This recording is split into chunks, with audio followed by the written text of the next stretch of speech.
कुछ घटना वहाँ हो गया बदिया टोला घनश्यामपुर में, सारे बस्ती के लोग भाग गए।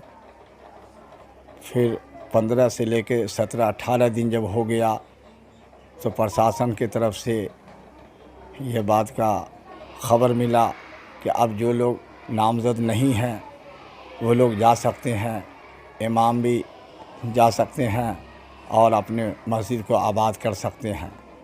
तो हम यहाँ से गए रास्ते में कोई तरह की बात नहीं।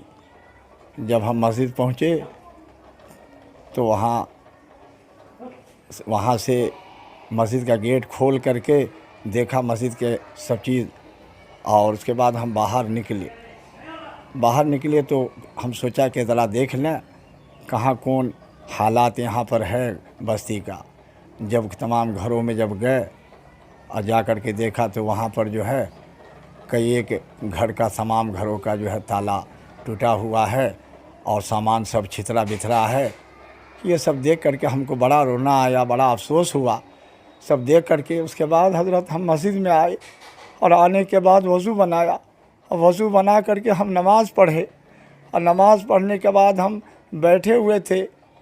उसके बाद वो चंद गैर मुस्लिम सुनार बिरादरी के वो लोग आए और हमको बहुत बाहर निकाल करके हमको डंडे मारा और मार के घसीट करके हमको बाहर निकाल दिया। और सुनने वाले मेरे भाइयों को अस्सलाम वालेकुम, मैं हूं रज़बी, आप देख रहे हैं एम रज़बी। दोस्तों आपको बता दूं इस वक्त में बिहार का एक इलाका घनश्याम, वहां से बहुत ही बड़ी घटना सामने आ रही है, जिस घटना के अंदर दो परिवार के बीच आपस में झगड़ा हो जाता है और ये झगड़ा इतना बढ़ गया कि इसकी हद यहाँ हुई कि उस परिवार का एक शख्स जो 20 साल की उम्र थी और वो नौजवानी के आलम में मारा गया।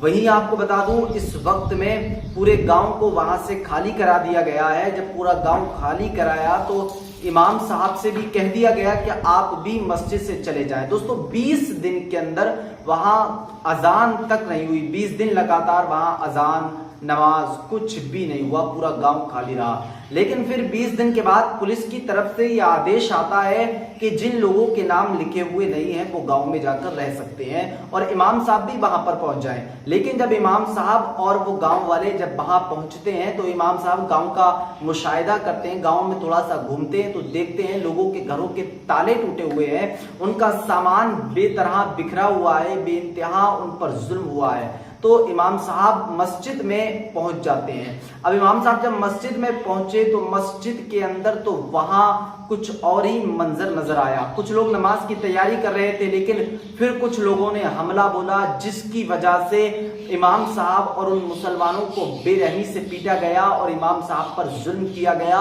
उसके अलावा इमाम साहब को मारकर गांव से निकाल दिया गया। देखिए आज हमारा हाल कितना बुरा होता जा रहा है, हम दिन ब दिन आपस में बंटते जा रहे हैं, जिसकी बुनियाद पर हम पर जुल्म और सितम होता हुआ नजर आ रहा है। आप देखें कभी मुसलमानों पर जुल्म अत्याचार हो रहा है, कभी मुसलमानों को सरेआम मारने की धमकियां दी जा रही हैं, कभी मुसलमानों के खिलाफ मुसलमानों के पैगंबर के खिलाफ सरेआम टिप्पणीबाजी की जाती है, लेकिन कोई एक्शन कोई कार्रवाई नहीं होती है। वजह क्या है? मुसलमान आपस में बिखर गया। जब आपस में बिखरा दुश्मनों ने देखा कि ये तो अच्छी तरह बिखर चुके हैं तो इनको मारने का वक्त अच्छा है, इनको कत्ल करने का वक्त अच्छा है। कहीं मुसलमानों को जलील किया जा रहा है, कहीं मुसलमान की बेटियों की आबरू को लूटा जा रहा है, कहीं मुसलमानों को जलील और रुस्वा किया जा रहा है। आज हम लाखों हैं, करोड़ों हैं, अरबों हैं, लेकिन जलील कर दिए गए। मुसलमानों उठाओ 313 की तारीख, वो 313 जंगे बद्र में पहुंचे थे, मेरे नबी के गुलाम थे, लेकिन इन 313 ने वो काम कर दिखाया कि अल्लाह ने उनके नाम को बुलंद कर दिया। मेरे नबी के गुलाम दोनों बच्चों ने अबू जहल को खत्म कर दिया। आज जो मुसलमान आपस में बिखर चुका है, आपस में बढ़ चुका है, इसी वजह से मुसलमानों पर जुल्म और सितम होते हुए नजर आ रहे हैं। तो दोस्तों वहां की सरकार से हम अपील करते हैं कि जल्द से जल्द वहां का मामला सही किया जाए और वहां पर सही तरीके से इमाम को रखा जाए। जिस तरीके से इमाम पर जुल्म किया है उसी तरीके से इमाम से माफी मांगनी चाहिए। दोस्तों मिलते आने वाले अपडेट के साथ। अस्सलाम वालेकुम व रहमतुल्लाहि व बरकातहू।